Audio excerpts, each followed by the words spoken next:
ये वीडियो जाएगी तो लाखों लोगों के पास, लेकिन इसे एंड तक कोई नहीं देखेगा, क्योंकि इस इंफॉर्मेशन को श्री कृष्ण भी चाहते हैं कि बस उन्हीं तक पहुँचे जो उनको प्यारे हो।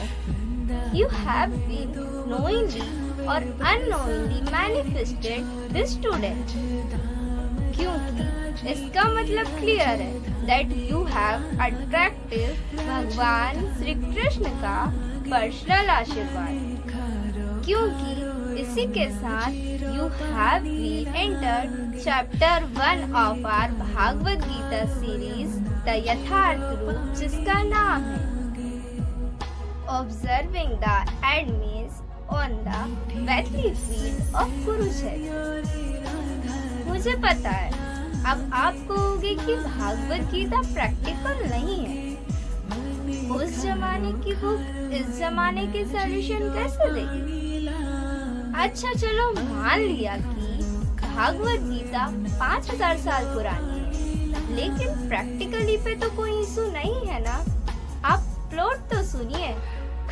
चैप्टर 1 इमेजिन कीजिए, कुरुक्षेत्र का मैदान हो, वहाँ पे लाखों की सेना हो, उसी बीच अर्जुन हो, उस समय का सबसे बड़ा वॉरियर, जिसके सामने बड़े बड़े योद्धा भी कांपते थे। वो रथ पर खड़े हैं, उनका हाल क्या है, सर से पसीना छूट रहा है, धनुष हाथ से छूट रहा है, दिल अंदर से पूरी तरह टूट चुका है। वो भगवान श्री कृष्ण से कह रहे हैं, भगवान मुझसे नहीं हो पाएगा, मैं खड़ा भी नहीं हो पा रहा हूँ, मेरा तो सर घूम रहा है। The level of madness, Arjun chapter 1, क्योंकि यह वही एंजाइटी और डिप्रेशन है जिससे अर्जुन गुजर रहा है।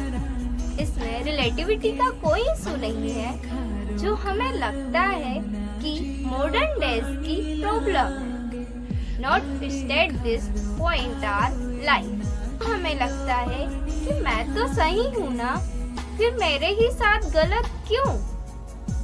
जीवन में मैं लोगों को हर्ट नहीं करना चाहता हूँ, लेकिन फिर भी मैं उन्हें हर्ट कर ही देता हूँ।